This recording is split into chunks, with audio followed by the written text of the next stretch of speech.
যে ছেলেগুলো নামাজ পড়ে না, আপনাদের যে সমস্ত ছেলেগুলো, এগুলো অপদার্থ, এগুলো মানুষ নামের জানোয়ার। আমি বললাম, যদি কারো প্রতিবাদ করতে মন চায় করেন, আসেন, আমি আপনাদের বুঝাই দেব। যদি বলেন কোরআন দিয়ে বুঝাইতে, তাও সম্ভব, হাদিস দিয়ে বুঝাইলে তাও সম্ভব, যুক্তি দিয়ে যদি বুঝাইতে চান তাও সম্ভব। ওই জানোয়ার, যার কপালে সেজদা নাই ওই জানোয়ার। কেন? কারণ কেন সেজদা দেয় না? প্রত্যেক বেনামাজি নাফরমান কেন সেজদা দেয় না? তার মনের ইচ্ছে দেয় না, আর তার মন চাইছে দেয় না। মানে আল্লাহর সাথে রাগ করার ন্যূনতম কোন যুক্তি কারো নাই। আপনি একটা কারণ দর্শান যে আল্লাহর সাথে আমি এই কারণে রাগ করছি, কি? যে আল্লাহ আমার সামনে সবটি লোকে আল্লাহ নিঃশ্বাস নিতে দিতে আছে, আমার 1 ঘন্টা ধরে নিঃশ্বাস বন্ধ রাখছে, এই জন্য আমি আল্লাহরে সেজদা দেই না। কি এরকম? সবগুলো মানুষের আল্লাহ তাআলা আলো দিয়ে রাখছে, রোদ আমার জন্য অন্ধকার করে রাখছে। হ্যাঁ, কি কারণ? একটা যুক্তি আসেনি বলেন যে এই কারণে আমি আল্লাহর সাথে রাগ করছি। তাইলে কোরআনুল কারীমে স্পষ্ট বলছে, মিয়া ছেলেরা, বাবা শোনো, যদি মায়ের সন্তান মানুষের বাচ্চা হও, মুসলমানের সন্তান যদি হও, তো শোনো, আল্লাহ তাআলা কোরআনে বলছে মনের ইচ্ছা মতো যে চলে, আল্লাহর কসম, আল্লাহ বলছে তার উদাহরণ হলো ওয়াত্তাবা হাওয়াহু ফামাসালুহু কামাসালিল কালব। আল্লাহ বলছে যে তার মনের ইচ্ছা মতো চলে, তার উদাহরণ হলো কামাসালিল কালব, কুত্তার মতো, কুত্তার মতো, কুত্তার মতো, কুত্তার মতো। সাফ বাংলা। হ্যাঁ, ওই জীবন কুত্তার জীবন। কালবুন অর্থ কুকুর। আমি জিজ্ঞাসা করি, যে কোনো হুজুরে জিজ্ঞা, আমনগো এলাকার হুজুরে জিজ্ঞা, তাইলে এজন্য বেনামাজির জীবন কুত্তার জীবন, হারামখোরের জীবন জানোয়ারের জীবন। তো বলে হুজুর আমনের গুনাহ নাই? আছে, 100 বার আছে। কিন্তু ওই যে বললাম 2 রকম, কারো গুনাহ হলো হুসট খাওয়া, কারো গুনাহ হলো লাগাতার করতে থাকা। বোঝেন নাই কথা? হুঁচট খাবে।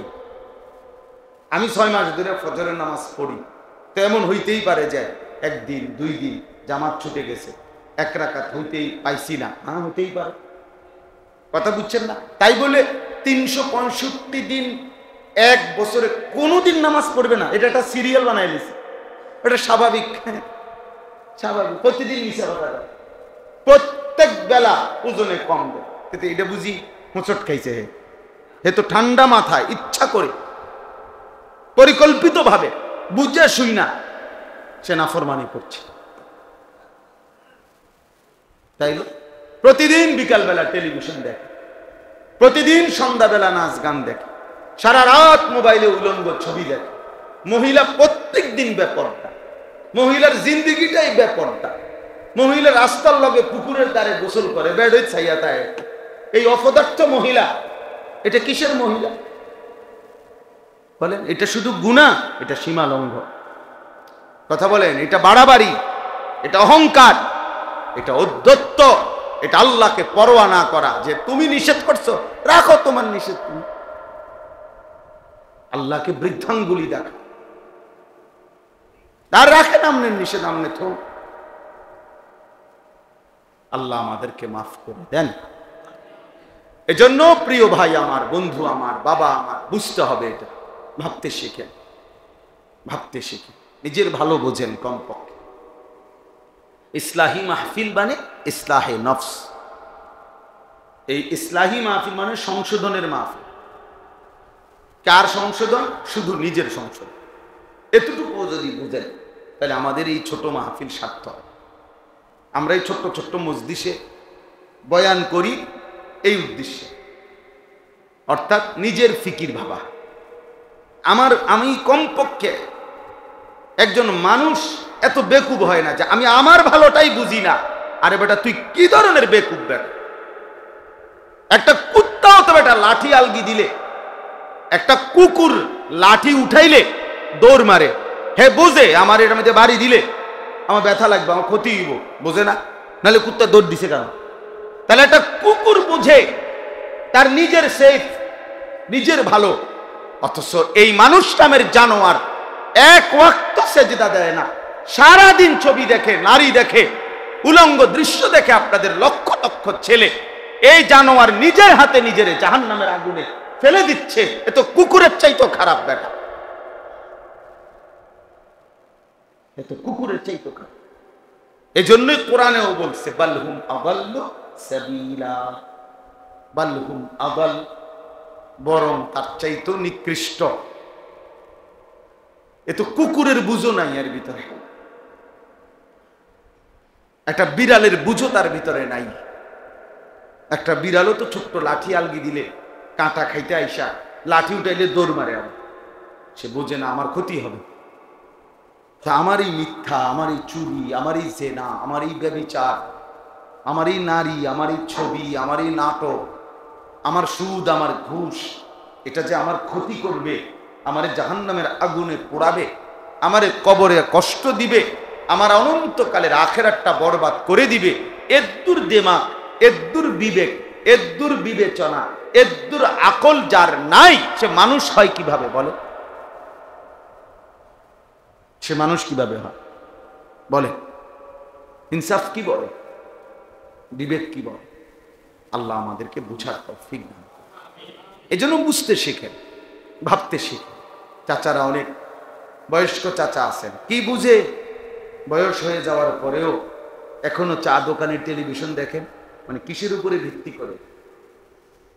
মরেন না দেখে মনে করছেন আর মরতেন না? হ্যাঁ, 60 বছর যেহেতু বাচ্চা গেছেন, তাহলে 600 বছরে আর মরতেন না নাকি? চা দোকানে বসেন কেন? টেলিভিশন দেখেন কেন? বিড়ি সিগারেট খান কেন? বয়স হয়ে গেছে এখনো সুদে টাকা নেন কেন? বয়স হয়ে গেছে এখনো কিস্তি নিলেন কেন? এই হারাম জিন্দিগি কোন দিন ছাড়বেন? মরবেন না আপনি? আর আমনে মরলে বুঝি পৃথিবীতে আর কেউ কামাই করবে না? আমাদের পূর্বে যারা মারা গেছে তো তাদের মৃত্যুর সাথে সাথে তাদের ফ্যামিলির উপার্জন বন্ধ হয়ে গেছে, তো তাহলে আমনে মরলে আমাদের ফুতে কামাই রোজগারি আবার করবে? আপনি কেন শুরু করছেন? আপনি থাইকা সব শেষ করে দিয়ে যাইতে হইব। ঘটনাটা কি? যে আমি যেমনে পারি, সুদে পারি, কিস্তিতে পারি, বাটফারি করে পারি, সিটারি করে পারি, দোতলার কাম আমি শেষ করে দিয়ে যাইতে হইব। 13টা ফুত আমি বিদেশ পাঠাই দিয়ে যাইতে হইব। আমি থাকতে থাকতে সবাই বিয়ে শাদী করাই দিয়ে যাইতে হইব।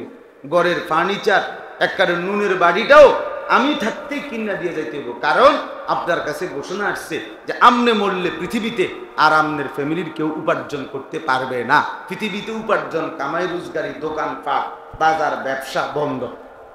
আপনি শেষ, আপনি দোকানদারি করতে আছে কি এরকম? তো তাইলে আপনার সমস্যা কি? আপনাকে সমস্ত হারামের মাধ্যমে, অবৈধ উপার্জনের মাধ্যমেই সন্তানের ভবিষ্যৎ করে দিয়ে যাইতে হবে। এই বাধ্য করলো কে আপনাকে? কে আপনারে বলল? কে আপনারে বলল?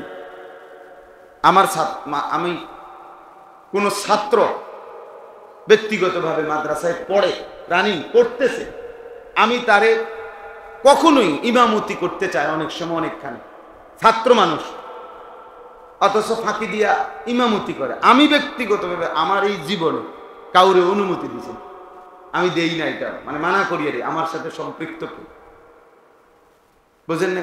তো অনেক সময় অনেক ছেলে পেলে আসে বলে, হুজুর এরকম একটা ভালো মসজিদ সবসময় পাইতাম না। আমি না, তোমার ফারেক হওয়ার পরে, তুমি পড়ালেখা শেষ করার পরে পৃথিবীতে আর কোনো মসজিদে লোক নিবে না, এই সিদ্ধান্ত কে জানাইলো তোমার? কথা বুঝেন নাই আমি? এরপরে বুঝি আর লোক নিত না, এই বছরই শেষ, মানে পৃথিবীতে ইমাম নিয়ে নিতেছে শেষবারের মতো, আর কেয়ামত ইসরাফিল ফু পর্যন্ত আর পৃথিবীতে কি নিত না, কেউ ইমাম নিত না, এরকম কথা হয়েছে তোমার? তো তোমার সমস্যা কি? তোমার অসুবিধা কি? তুমি এখন পড়ো। এই জন্য বাপ দয়া করে শক্ত হইলেও যদিও মনে করেন কঠিন কথা, কিন্তু আপনি ভাবেন, তোমরা ছেলেরাও ভাবো, ছেলেরাও আগামীর পৃথিবী বন্ধু ঈমান আর কুফরের পার্থক্যই হবে। আগামীর পৃথিবীতে মুনাফিক আলাদা হবে, দেখেন খুব দ্রুত, ইনশাআল্লাহ খুব দ্রুত পৃথিবীর দৃশ্যপট বদলে যাচ্ছে। ঈমানের পরিচয় দিয়ে টিকে থাকবে মুনাফিক চরিত্রের যারা, মানে জবানে মুসলমান পরিচয় দিচ্ছে, কর্মে, চেহারায়, সুরতে, চলনে, আখলাকে ঈমান ইসলামের কোনো চিহ্নও নাই, মানসিকতাও নাই, এই সব মুনাফিক আলাদা হয়ে যাবে ইনশাআল্লাহ। যুদ্ধই ফয়সালা করে দিবে, আগামী দিনের জিহাদি ফয়সালা করে দিবে যে কে মুমিন আর কে মুনাফিক। হ্যাঁ হ্যাঁ, এটাই পৃথিবী। আপনারা জানেন, মনে রাখবেন, ইসরায়েল আর ফিলিস্তিন শুধু দুই দেশের যুদ্ধ না, এটা ঈমান আর কুফরের যুদ্ধ। পাকিস্তান আর ভারত এটা দুই দেশের যুদ্ধ না, এটা ঈমান আর কুফরের যুদ্ধ। কাশ্মীর এবং ভারত এটা দুই দেশের যুদ্ধ না, ঈমান আর কুফরের যুদ্ধ। আরাকান আর বার্মা এটা দুই অঞ্চলের যুদ্ধ না, এটা ঈমান আর কুফরের যুদ্ধ। ঈমান আর কুফরের যুদ্ধ। সারা পৃথিবী এই যুদ্ধে ধীরে ধীরে জড়ানো। এক পক্ষে মুমিন, আরেক পক্ষে বেঈমান। এক পক্ষে মাহদি, আরেক পক্ষে দাজ্জাল। এক পক্ষে মুসলমান, আরেক পক্ষে ইহুদি এবং ইহুদিদের দোসর যারা। সেদিন তোমরা ছেলেরা যারা, তারা অব্যাহত যারা তোমরা ছেলে, নামাজ পড়ো না, কোনদিন সেজদা দাও না, রাত দিন নারী, ছবি, মদ, জুয়া, মোবাইল, উলঙ্গ ছবি আর দৃশ্য নিয়ে ব্যস্ত আছো, তোমরা ময়দানে টিকে থাকতে পারবা না। মনে রেখো, অপদার্থের মতো, জন্তু জানোয়ারের মতো পড়ে থাকবা। হয়তো তোমার এই পৃথিবীতে কেউ কোনো মুমিনের কাতারে আল্লাহর দ্বীনের জন্য নিবে না, বরং সেজদাওয়ালা, ঈমানওয়ালা, আমলওয়ালা, তাকওয়াওয়ালা সেই মুমিনের ঈমানের পক্ষে লড়বে, আর বেঈমান কাফেরের পক্ষে লড়বে। আল্লাযীনা আমানু ইউকাতিলুনা ফি সাবিলিল্লাহ। আল্লাহ বলছে যারা মুমিন তারা আল্লাহর রাস্তায় যুদ্ধ করবে। ওয়াল্লাযীনা কাফারু ইউকাতিলুনা ফি সাবিলিত তাগুত। আর যারা বেঈমান তারা তাগুত, শয়তানের অনুসারীদের পক্ষে যুদ্ধ করবে। আল্লাহ আমাদের সন্তানদেরকে হেফাজত করেন। আমাদের ছেলেদের ফিরে আসা দরকার।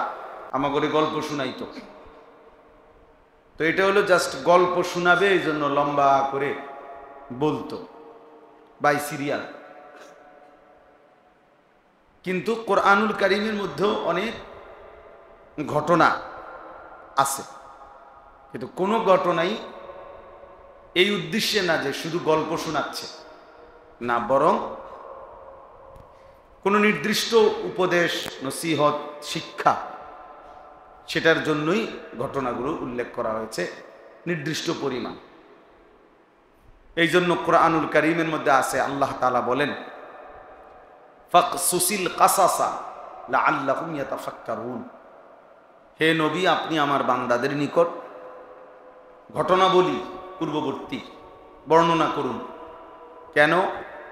লাআল্লাহুম ইয়াতাফাক্কারুন, যেন আমার বান্দারা ফিকির করতে পারে, ভাবতে পারে, যেন তারা বিবেক দিয়ে বুঝে যে তাদের কি উচিত, কি অনুচিত,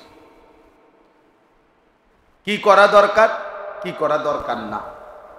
মুসা আলাইহিস সালামের ঘটনা, ঈসা আলাইহিস সালামের ঘটনা, নূহ আলাইহিস সালামের ঘটনা, ফেরাউন নমরুদের ঘটনা, কারুন হামানের ঘটনা, আবার ইব্রাহিম আলাইহিস সালাম, মুসা আলাইহিস সালামের ঘটনা। এইভাবে কোরআনুল কারীমের মধ্যে ইউসুফ, ইয়াকুব, ইব্রাহিম, ইসমাইল অনেক ঘটনা আছে। কিন্তু উদ্দেশ্য হলো বান্দা যেন ভাবে। আল্লাহ নিজেই বলছে, লাআল্লাহুম ইয়াতাফাক্কারুন, লোকেরা যেন ভাবে। তোমাকে ওই ছাত্রগুলো এনতে সরাও, ওই পিচ্ছি বাচ্চা এগুলো ক্যামেরার সামনে সরাও, এগুলোর কোনো মনোযোগে নাই, এরা ওটা নিয়েই গেছে। সরাও, এখান থেকে সরাও, এখান থেকে ওটাও, ওগুলোর ওই কোনায় নাও, ধরো হচ্ছে সব বাচ্চা সরাও ওখান থেকে, একটা বাচ্চা ওদের পিছনে রাখবা না, পিছনে তোমাদের পিছনে বাচ্চাগুলো সরাও। হ্যাঁ যাও বাবা যাও, সরাও। কোরআনুল কারীমের মধ্যে আল্লাহ তাআলা আরেক জায়গায় বলছেন, লাকাদ কানা ফি কাসাসিহিম ইবরাতুল লিউলিল আলবাব। পূর্ববর্তী ঘটনার মধ্যে যারা বিবেকবান তাদের জন্য ইবরত, উপদেশ আছে, উপদেশ আছে, শিক্ষার উপকরণ আছে, যাদের বিবেক আছে। তাহলে বিবেকবানদের জন্য কোরআনুল কারীমের ঘটনাবলীর মধ্যে উপদেশ আছে, আল্লাহ তাআলা বলছেন। তো এইখানেও একটা ঘটনা, এটা কোরআনুল কারীমের মধ্যে আছে। আল্লাহ তাআলা ইউসুফ আলাইহিস সালামের ঘটনা বলছেন, নাহনু নাকুসসু আলাইকা আহসানাল কাসাস। আল্লাহ তাআলা নিজেই বলছে, হে বন্ধু, আমি আপনাকে বড় সুন্দর একটা গল্প শোনাচ্ছি, গল্প শুনাইতেছি, ইউসুফের গল্প। তো এরপরে উদ্দেশ্য কি?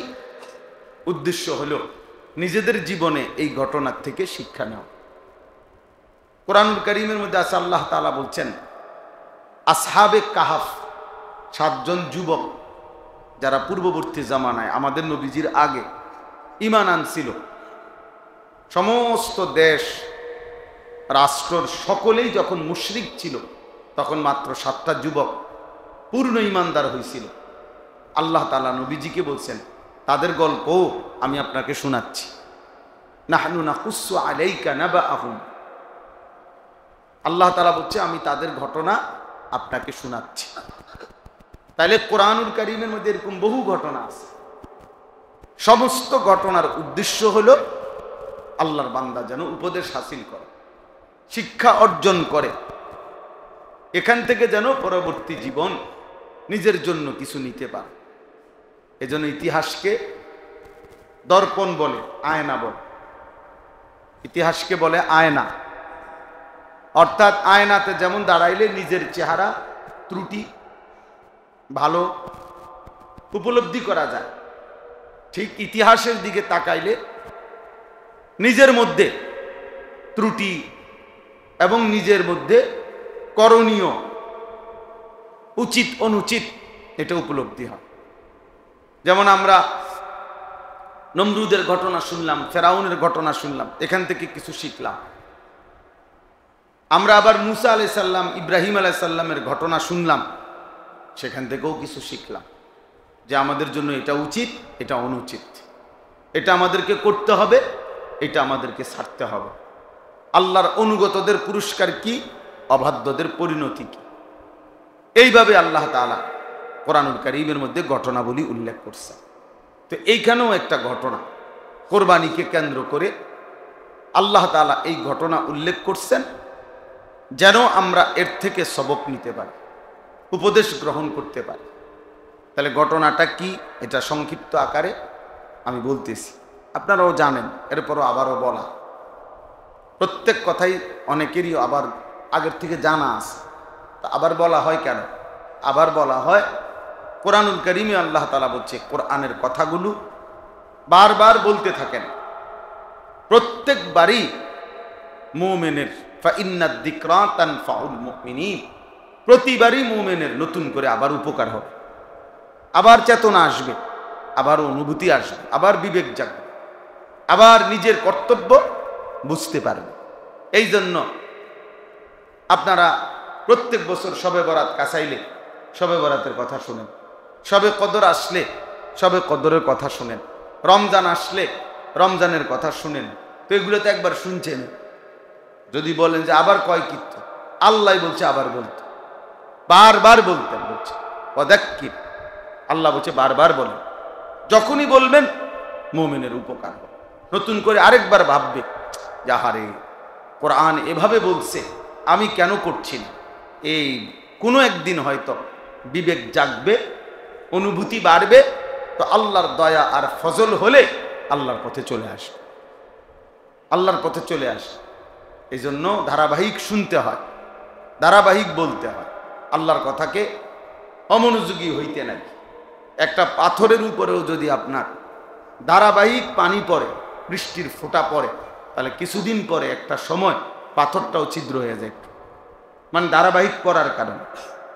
তাহলে ঠিক এমনিভাবে কোনো কলিজার ভিতরে যদি কেউ ধারাবাহিক আল্লাহর কথা শুনতে থাকে, মনোযোগ দেয়, তো আজকে ছুটে গেছে, আজকে করতেছে না, আজকে করতেছে না, কিন্তু এই ধারাবাহিকতার বরকতে হয়তো একদিন আল্লাহ তাআলা দয়া করে আমলের তৌফিক দিয়ে দেবে, একদিন জীবন বদলে যাবে। এই জন্য আল্লাহর কথার থেকে অমনোযোগী হইতে নাই। জুমার নামাজের বয়ান মনোযোগ দিয়ে শুনবেন। যে ইমাম সাহেব আপনার এলাকার হোক, ইমাম সাহেব পরিচিত কম হোক, সব বক্তা সব ইমাম সাহেবকে সবাই চিনতে হবে এটা জরুরি না।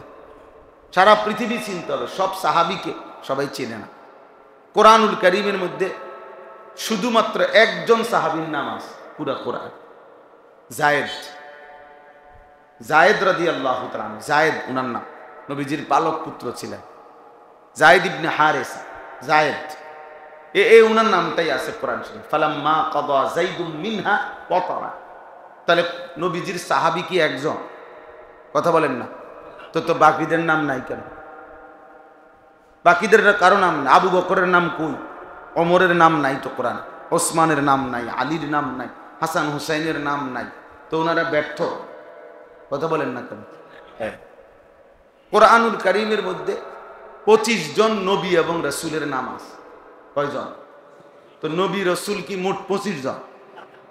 তো 1,24,000 নবী রাসূল। এই যে এই বর্ণনাটাও যদি ধরা হয়, তাহলে 1,24,000 নবীর নাম কোরআন শরীফে আছে। তো যাদের নাম নাই, কেউ চিনে না, যাদের নাম কেউ জানে না, ওনারা ব্যর্থ। তাহলে এটা বোঝা যায়, সবাই চিনতে হবে জরুরি না। আমনে ইমাম সাহেব, আমরা ইমাম সাহেব আর কি করব, ওখানে কি করব? উনি কিছু জানে না নাকি? কিছু যদি না জানে তাহলে ওনারে রাখলেন কেন? আর জানলে শুনবেন না কেন? কথা বোঝেন। যদি ইমাম সাহেব অযোগ্য হয় তারা রাখছেন কেন? আর যদি যোগ্য হয় শুনবেন না কেন? বলে এই জন্য এটা ইনসাফ থাকা উচিত। হ্যাঁ, ইনসাফ থাকা উচিত। অনেক মুসল্লি আছেন, ইমাম সাহেবের ব্যাপারে তুচ্ছতাচ্ছিল্য মনে। ইমাম সাহেব মানুষ, আর জানি কি না? আমনে জানেন, আপনি যে চা দোকানে বৈশা বিড়ি খান, এটা খুব ভালো কাজ। আপনি বহুত বড় পণ্ডিত, আপনি আজকে বুড়ো হইয়া গেছেন, আপনি অন্য বিড়ি খানা ছাড়তেছেন না, আপনি গপ মারেন, ইমাম সাহেবের বদনাম করেন। হ্যাঁ, আপনি এখনো কথা বললে গালি ছাড়া কথা বলতে পারেন না, আপনি নিজের চালাক মনে করেন। এই জন্য এটা ঠিক না। আল্লাহর কথা শোনা উচিত। ইমাম সাহেবের বয়ান শুনবেন, আলেমে দ্বীনের বয়ান শুনবেন। সবাই বক্তা পরিচিত হইতে হবে, জরুরি। আল্লাহর ইচ্ছা এটা। কাউকে আল্লাহ 1000-এর সামনে বলার সুযোগ দিছে, কাউরে আল্লাহ 10 জনের সামনে বলার সুযোগ দিছে। দুটোটাকেই কদর করা উচিত যে আমার আল্লাহ তৌফিক দিছে, আমার আল্লাহ বলার সুযোগ দিছে। একজনই হোক। কোরআন শরীফে আছে সূরা ইয়াসিনের মধ্যে 3 জন রাসূল এক এলাকায় আমাদের নবীজির আগে মানুষকে আল্লাহর দিকে ডাকছে। 3 জন রাসূল, 3 জন। কয়জন? হ্যাঁ, ওয়াদরিব লাহুম মাসালান আসহাবাল কারইয়া ইয জাআহাল মুরসালুন ইয আরসালনা ইলাইহিম ইসনাইনি ফাকাদ্দাবুহুমা ফাআজ্জাজনা বিসালিসিন। এই 3 জন মোট হইছে। আল্লাহ বলছে 3 জন রাসূলকে আমি এক এলাকায় মানুষকে আল্লাহর দিকে দাওয়াত দিতে পাঠাইলাম। ওনারা দিবা নিশি দাওয়াত দিছে, বিনিময়ে 3 জনের দাওয়াতে কালেমা পড়ছে একজন, ইমানদার হইছে শুধু একজন। ওয়াজা মিন আকসাল মাদিনাতে রাজুলুন, এই রাজুলুন একজন। তাইলে আপনি কি মনে হয় ওনারা ব্যর্থ? এই জন্য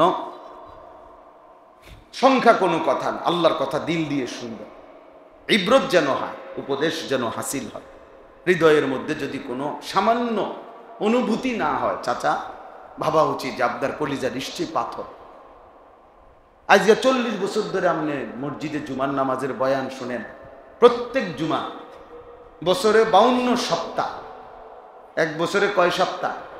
তো 30 বছরে এবার কতগুলো সপ্তাহ? তো 30 বছর ধরে প্রত্যেক বছরে 52 সপ্তাহ জুমার বয়ান শুনেন আপনি, এরপরেও প্রত্যেক দিন বিড়ি খান, আপনার এটা কি কলজা? ঘটনাটা কি? আপনার দিল তো পাথর হয়ে গেছে, ভাবা উচিত। আপনি আজকে 40 বছর ধরে ইমাম দেখলেন, আলেম দেখলেন, হুজুর দেখলেন, মসজিদ মাদ্রাসা দেখলেন, আজান শুনলেন, আল্লাহর কোরআন দেখলেন, কত মানুষের জানাজা পড়লেন, কত লাশ দাফন করলেন। কই আপনি দিয়ে 60 বছর 70 বছর আপনি বিড়ি খান, আপনি এখনো চা দোকানে টেলিভিশন দেখেন। হ্যাঁ, আপনি তো শক্ত ডাকায়, ছোটখাটো হারামি কথা বলেন। হ্যাঁ, নইলে প্রতিবাদ করেন। আপনি কি ছোটখাটো হারামি নি? আপনি যে কত বছর ধরে টেলিভিশন দেখেন বলেন, তাহলে বোঝা গেল দিল পাথর হয়ে গেছে। একজন মোমেন, একজন মুসলমান এত লম্বা সময় গুনাহ করতে পারে না। গুনাহ হলেও পিছলা খাওয়ার মতো হইতে পারে, অর্থাৎ কেউ চলার পথে কখনো কখনো হুচট খায়, পিছলা খায়, আবার উঠে দাঁড়ায় যায়, কিন্তু তাই বলে মানুষ সারাক্ষণ পিছলা খায় না, মানুষ সতর্ক হয়ে যায়। আর পরে তাহলে গুনাহ হলে এক ধরনের পিছলা খাওয়া, যে কখনো ভুল হয়ে গেছে, কখনো গুনাহ হয়ে গেছে। কিন্তু মুসলমান যে আখিরাত চেনে, আল্লাহকে চেনে, যে বুঝে যে আমাকে মরতে হবে, খোদার কসম সে ধারাবাহিক লাগাতার এক তালে একই নিয়মে প্রতিদিন নিয়মিত গুনাহ করতে পারে না। এটা কোনো মুসলমানের। আপনি 30 বছর সুদ খাবেন, তোমার কি ডাকাইতে নাম? আমি কিসের মুসলমান? একজন মুসলমান 30 বছর সুদ খাবে প্রতিদিন, প্রত্যেক দিন ওজনে কম দিবা, তুমি মুসলমান? কোনদিনই ফজরের নামাজ পড়বা না, তুমি মুসলমান? হ্যাঁ, 365 দিনে একদিনও ফজরের নামাজ পড়তেন না, তো নিকৃষ্ট জানোয়ার বেটা, হয়তো নিকৃষ্ট জানোয়ার, মানুষরূপী জানোয়ার, জানোয়ারের চাইতো নিকৃষ্ট। তো মানুষ নামের কলঙ্ক আল্লাহর কোরআন বলছে, কোরআন তাকে জানোয়ার বলছে, আনআম চতুষ্প জন্তু বলছে। লাগাতার মিথ্যা বলে কেন? আপনার ঘরে প্রতিদিন টেলিভিশন চলবে, প্রত্যেক দিন একটা ডেইলি আপনার ঘরে নাচ গান নাটক সিনেমা, তার মানে আপনি কোনোদিনও এটা ভাবতেন না যে এটা গুনাহ? কথা বলেন না কেন? আপনার কি কোনোদিন বছরের কোন সময় আপনার মনে করতো না এটা যে গুনাহ? তার মানে আপনি এটাকে গুনাহই আর মনে করেন। আপনি মনে করছেন এটা একটা ছেলে খেলা আর কি, মস্কারি আর কি। হুজুররা যে নিষেধ করছে, আপনি মনে করছেন হুজুররা ফাইজলামি করে। হ্যাঁ হ্যাঁ, বুঝছেন না কথাটা? আপনি মনে করছেন যে নাচ গান নর্তকীর ছবি দেখা যে হারাম, হুজুররা কয় হুদা কয় আর কাম নাই দীক্ষা কয়। তাতে নাই তো 30 বছর প্রতিদিন ওনার ঘরে টেলিভিশন চলে কেমনে বলেন? প্রতিদিন মিথ্যা বলে কেমন? প্রতিদিন নামাজ ছাড়া থাকে কিভাবে? কিভাবে সম্ভব? এজন্য নিজের হিসাব নিজে মিলাই। এক জাররা বিবেক, এক বিন্দু বিবেক খাটানো জরুরি। চালাকি ভাববেন না কেউ কাউকে। আপনি আমারে বুঝ দিলেন, আমি আপনারে বুঝ দিলাম, এসব চালাকি করলে হবে না। হুজুর আমরা গ্রামের মানুষ, আমরা সাধারণ মানুষ, কোন রকম দিন আইনা দিন খাই, আমরা এত তান টোয়াইলে হইব, এসব ফাঁক না আলা। হ্যাঁ, টাঙ্গাইয়া ফিটবো মনে রাখি, এমন ফিডা ফিটবে। আপনার এই মস্কারি ফাইজলামি করেন, কি ভাবছেন? আখিরাত মামুলি? কথা বলেন না কেন? আখিরাত মামুলি? আখিরাত কি? মসজিদে 30,000 টাকা দিলে জান্নাত, দুই কাতার টাইলস করে দিলে জান্নাত। আখিরাতের মূল্য জান্নাত, এই দুই কাতার টাইলস, 4টা ফ্যান দিয়ে দিচ্ছেন বেহেস্ত নাকি? বেহেস্ত কি? 2টা রুম আর একটা বারিন্দা নাকি?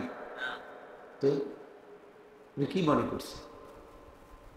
হ্যাঁ, 60 বছর মিথ্যা বলতেছেন, আপনি কেমনে জান্নাতে যাবেন? প্রতিদিন বিড়ি সিগারেট খান, আপনি কেমনে আখিরাতে যাবেন বলেন? প্রতিদিন আপনার উপার্জন হারাম, ওজনে কম দেন, ঠকান, মিথ্যা বলেন, কিস্তি নিতেছেন, লোন নিতেছেন, সুদ খাইতেছেন, ঘুষ খাইতেছেন, আপনি তো হারামখোর। আপনি জান্নাতি হবেন কেন? হারামখোর জান্নাতি হয় কিভাবে হবে? আল্লাহ নবী সাল্লাল্লাহু আলাইহি ওয়াসাল্লাম বলছেন, লা ইয়াদখুলুল জান্নাতা জাসাদুন গুযিয়া বিল হারাম। যেই দেহ হারাম দ্বারা বেড়ে উঠেছে, আল্লাহ রাসূল সাল্লাল্লাহু আলাইহি সাল্লাম বলেন ওই দেহ জান্নাতে প্রবেশ করবে না। লা ইয়াদখুলুল জান্নাহ, সে জান্নাতে ঢুকবে না। তাইলে জান্নাত আপনার আমার বাপের সম্পত্তি। আল্লাহ আমাদেরকে বুঝার তৌফিক দান করুন। বাবা আমার সাফ সাফ কর, নিজেকে চালাক ভাইবেন না, মিথ্যুক চালাক না, মিথ্যুক বোকা, সুদখোর বোকা, ঘুষখোর বোকা, বেনামাজি নাফরমান ওই বোকা। যে ছেলেগুলো নামাজ পড়ে না, আপনাদের যে সমস্ত ছেলে পেলে, এগুলো অপদার্থ, এগুলো মানুষ নামের জানোয়ার।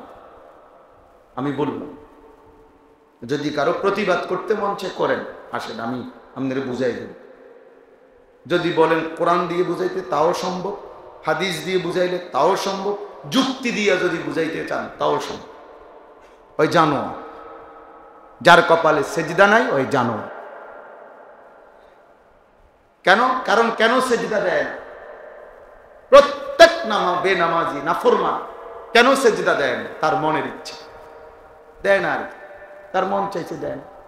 মানে আল্লাহর সাথে রাগ করার ন্যূনতম কোনো যুক্তি কারো নাই। আপনি একটা কারণ দর্শান যে আল্লাহর সাথে আমি এই কারণে রাগ করছি, কি? যে আল্লাহ আমার সামনে সবটি লোকে আল্লাহ নিঃশ্বাস নিতে দিতে আছে, আমার 1 ঘন্টা ধরে নিঃশ্বাস বন্ধ রাখছে, এই জন্য আমি আল্লাহরে সেজদা দেই না। কি এরকম?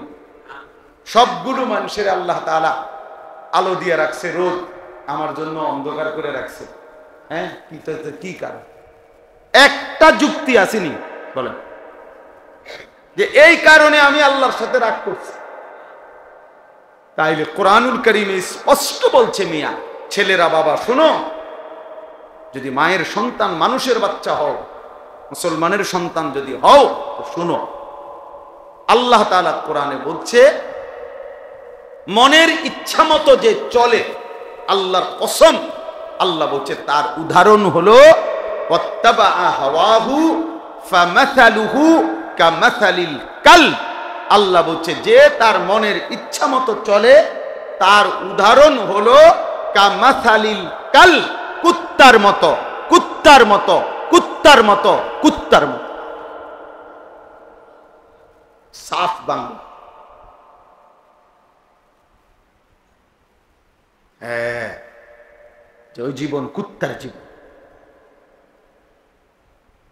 কালবুন অর্থ কুকুর। আপনি জিজ্ঞাসা করি, যে কোনো হুজুরে জিজ্ঞা, আপনাকে এলাকার হুজুরে জিজ্ঞা, তাইলে এজন্য বেনামাজির জীবন কুত্তার জীবন, হারামখোরের জীবন জানোয়ারের জীবন। তো বলে হুজুর আমনের গুনাহ নাই? আছে, 100 বার আছে। কিন্তু ওই যে বললাম 2 রকম। কারো গুনাহ হলো হুসট খাওয়া, কারো গুনাহ হলো লাগাতার করতে থাকা। বোঝেন নাই কথা? হুঁচট খাবে। আমি 6 মাস ধরে ফজরের নামাজ পড়ি, তো এমন হইতেই পারে যে 1 দিন 2 দিন জামাত ছুটে গেছে, 1 রাকাত হইতেই পাইছি না। হ্যাঁ, হইতেই পারে। কথা বুঝছেন না? তাই বলে 365 দিন 1 বছরে কোনোদিন নামাজ পড়বে না, এটা একটা সিরিয়াল বানাই দিয়েছে। এটা স্বাভাবিক, স্বাভাবিক। প্রতিদিন মিশা কথা, প্রত্যেক বেলা ওজনে কম দেয়, কিন্তু এটা বুঝি হোঁচট খাইছে। হে তো ঠান্ডা মাথায় ইচ্ছা করে পরিকল্পিত ভাবে বুঝে শুই না সে নাফরমানি করছে। তাই প্রতিদিন বিকালবেলা টেলিভিশন দেখে, প্রতিদিন সন্ধ্যাবেলা নাচ গান দেখে, সারা রাত মোবাইলে উলঙ্গ ছবি দেখে। মহিলা প্রত্যেক দিন বেপরদা, মহিলার জিন্দিগিটাই বেপরদা। মহিলা রাস্তার লগে পুকুরের দ্বারে গোসল করে, বেড়ে ছাইয়া তাই। এই অপদার্থ মহিলা, এটা কিসের মহিলা? বলেন এটা শুধু গুনাহ, এটা সীমা লঙ্ঘন। কথা বলেন এটা বাড়াবাড়ি, এটা অহংকার, এটা ঔদ্ধত্য, এটা আল্লাহকে পরোয়া না করা। যে তুমি নিষেধ করছো, রাখো তোমার নিষেধ, তুমি আল্লাহকে বৃদ্ধাঙ্গুলি দেখা। আর রাখেন আমনের নিষেধ, আমনে তো। আল্লাহ আমাদেরকে মাফ করে দেন। এজন্য প্রিয় ভাই আমার, বন্ধু আমার, বাবা আমার, বুঝতে হবে এটা। ভাবতে শিখেন, ভাবতে শিখেন, নিজের ভালো বোঝেন কমপক্ষে। ইসলাহি মাহফিল মানে ইসলাহে নফস। এই ইসলাহি মাহফিল মানে সংশোধনের মাহফিল। কার সংশোধন? শুধু নিজের সংশোধন। এতটুকু যদি বুঝেন তাহলে আমাদের এই ছোট মাহফিল সার্থক। আমরা এই ছোট্ট ছোট্ট মজলিসে বয়ান করি এই উদ্দেশ্যে, অর্থাৎ নিজের ফিকির ভাবা। আমি কমপক্ষে একজন মানুষ এত বেকুব হয় না যে আমি আমার ভালোটাই বুঝি না। আরে বেটা তুই কি ধরনের বেকুব বেটা? একটা কুত্তাও তো বেটা লাঠি আলগি দিলে, একটা কুকুর লাঠি উঠাইলে দৌড় মারে। হে বোঝে আমার এর মধ্যে বাড়ি দিলে আমার ব্যথা লাগবে, আমার ক্ষতি হইব, বোঝে না? নাহলে কুত্তা দৌড় দিছে কেন? তাহলে একটা কুকুর বুঝে তার নিজের সেফ, নিজের ভালো।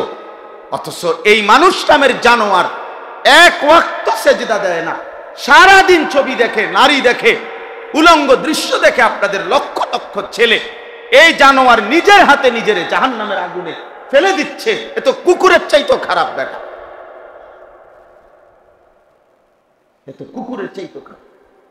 এজন্যই কোরআনেও বলছে বালহুম আদাল্লু সাবিলা, বালহুম আদাল, বরং তার চাইতো নিকৃষ্ট।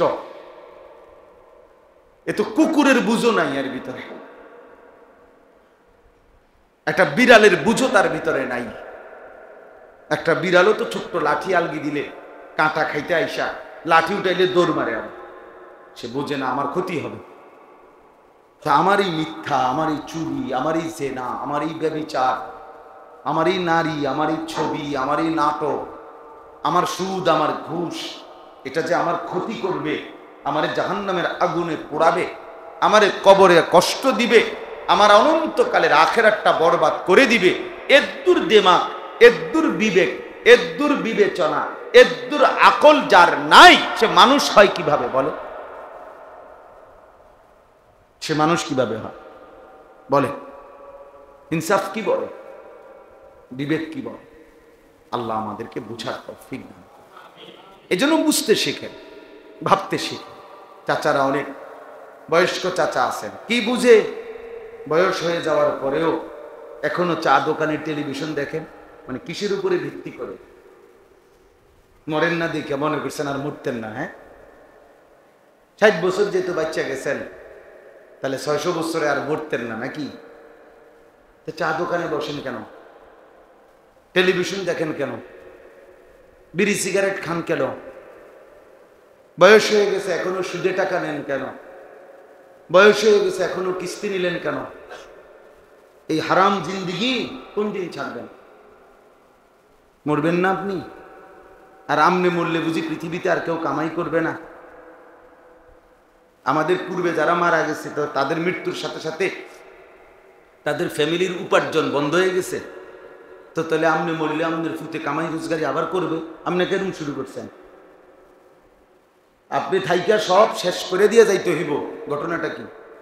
যে আমি যেমনে পারি, সুদে পারি, কিস্তিতে পারি, বাটথারি করে পারি, সিটারি করে পারি, দোতলার কাম আমি শেষ করে দিয়ে যাইতে হইব। 13টা ফুত আমি বিদেশ পাঠাই দিয়ে যাইতে হইব। আমি থাকতে থাকতে সবাই বিয়ে শাদী করাই দিয়ে যাইতে হইব। ঘরের ফার্নিচার, একবারে নুনের বাড়িটাও আমি থাকতেই কিনা দিয়ে যাইতে হইব। কারণ আপনার কাছে ঘোষণা আসছে যে আমনে মরলে পৃথিবীতে আর আমনের ফ্যামিলির কেউ উপার্জন করতে পারবে না। পৃথিবীতে উপার্জন, কামাই রোজগারি, দোকান পাট, বাজার, ব্যবসা বন্ধ। আপনি শেষ, আপনি দোকানদারি করতে আছে কি এরকম? তো তাইলে আপনি সমস্যা কি? আপনাকে সমস্ত হারামের মাধ্যমে, অবৈধ উপার্জনের মাধ্যমেই সন্তানের ভবিষ্যৎ করে দিয়ে যাইতে হবে। এই বাধ্য করলো কে আপনাকে? কে আপনারে বলল? কে আপনারে বলল? আমি কোন ছাত্র ব্যক্তিগতভাবে মাদ্রাসায় পড়ে রানিং পড়তেছে, আমি তারে কখনোই ইমামতি করতে চাই, অনেক সময় অনেকখানে ছাত্র মানুষ অথচ ফাঁকি দিয়া ইমামতি করে। আমি ব্যক্তিগতভাবে আমার এই জীবনে কাউরে অনুমতি দিয়েছি, আমি দেই না, এটা মানে মানা করিয়ে দিই, আমার সাথে সম্পৃক্ত কেউ, বুঝেন না? তো অনেক সময় অনেক ছেলে পেলে আসে বলে, হুজুর এরকম একটা ভালো মসজিদ সবসময় পাইতাম না। আমি না, তোমার ফারেক হওয়ার পরে, তুমি পড়ালেখা শেষ করার পরে পৃথিবীতে আর কোনো মসজিদের লোক নিবে না, এই সিদ্ধান্ত কে জানাইলো তোমার? কথা বুঝেন নাই আমি? এরপরে বুঝি আর লোক নিত না, এই বছরই শেষ, মানে পৃথিবীতে ইমাম নিয়ে নিতেছে শেষবারের মতো, আর কেয়ামত ইসরাফিল ফু পর্যন্ত আর পৃথিবীতে কি নিত না, কেউ ইমাম নিত না, এরকম কথা হয়েছে তোমার? তো তোমার সমস্যা কি? তোমার অসুবিধা কি? তুমি এখন পড়ো। এই জন্য বাপ দয়া করে, শক্ত হইলেও যদিও মনে করেন কঠিন কথা, কিন্তু আপনি ভাবেন, তোমরা ছেলেরাও ভাবো, ছেলেরাও আগামীর পৃথিবী বন্ধু ঈমান আর কুফরের পার্থক্যই হবে। আগামীর পৃথিবীতে মুনাফিক আলাদা হবে, দেখেন খুব দ্রুত, ইনশাআল্লাহ খুব দ্রুত পৃথিবীর দৃশ্যপট বদলে যাচ্ছে। ঈমানের পরিচয় দিয়ে টিকে থাকবে মুনাফিক চরিত্রের যারা, মানে জবানে মুসলমান পরিচয় দিচ্ছে, কর্মে, চেহারায়, সুরতে, চলনে, আখলাকে ঈমান ইসলামের কোনো চিহ্নও নাই, মানসিকতাও নাই, এই সব মুনাফিক আলাদা হয়ে যাবে ইনশাআল্লাহ। যুদ্ধই ফয়সালা করে দিবে, আগামী দিনের জিহাদি ফয়সালা করে দিবে যে কে মুমিন আর কে মুনাফিক। হ্যাঁ হ্যাঁ, এটাই পৃথিবী। আপনারা জানেন, মনে রাখবেন, ইসরায়েল আর ফিলিস্তিন শুধু দুই দেশের যুদ্ধ না, এটা ঈমান আর কুফরের যুদ্ধ। পাকিস্তান আর ভারত এটা দুই দেশের যুদ্ধ না, এটা ঈমান আর কুফরের যুদ্ধ। কাশ্মীর এবং ভারত এটা দুই দেশের যুদ্ধ না, ঈমান আর কুফরের যুদ্ধ। আরাকান আর বার্মা এটা দুই অঞ্চলের যুদ্ধ না, এটা ঈমান আর কুফরের যুদ্ধ। ঈমান আর কুফরের যুদ্ধ। সারা পৃথিবী এই যুদ্ধে ধীরে ধীরে জড়ানো। এক পক্ষে মুমিন, আরেক পক্ষে বেঈমান, এক পক্ষে মাহদি, আরেক পক্ষে দাজ্জাল, এক পক্ষে মুসলমান, আরেক পক্ষে ইহুদি এবং ইহুদিদের দোসর যারা। সেদিন তোমরা ছেলেরা যারা, তারা অব্যাহত যারা তোমরা ছেলে নামাজ পড়ো না, কোনদিন সেজদা দাও না, রাত দিন নারী, ছবি, মদ, জুয়া, মোবাইল, উলঙ্গ ছবি আর দৃশ্য নিয়ে ব্যস্ত আছো, তোমরা ময়দানে টিকে থাকতে পারবা না। মনে রেখো, অপদার্থের মতো, জন্তু জানোয়ারের মতো পড়ে থাকবা। হয়তো তোমার এই পৃথিবীতে কেউ কোনো মুমিনের কাতারে আল্লাহর দ্বীনের জন্য নিবেন, বরং সেজদাওয়ালা, ঈমানওয়ালা, আমলওয়ালা, তাকওয়াওয়ালা সেই মুমিনের ঈমানের পক্ষে লড়বে, আর বেঈমান কাফেরের পক্ষে লড়বে। আল্লাযীনা আমানু ইউকাতিলুনা ফি সাবিলিল্লাহ, আল্লাহ বলছে যারা মুমিন তারা আল্লাহর রাস্তায় যুদ্ধ করবে। ওয়াল্লাযীনা কাফারু ইউকাতিলুনা ফি সাবিলিত তাগুত, আর যারা বেঈমান তারা তাগুত, শয়তানের অনুসারীদের পক্ষে যুদ্ধ করবে। আল্লাহ আমাদের সন্তানদেরকে হেফাজত করেন। আমাদের ছেলেদের ফিরে আসা দরকার।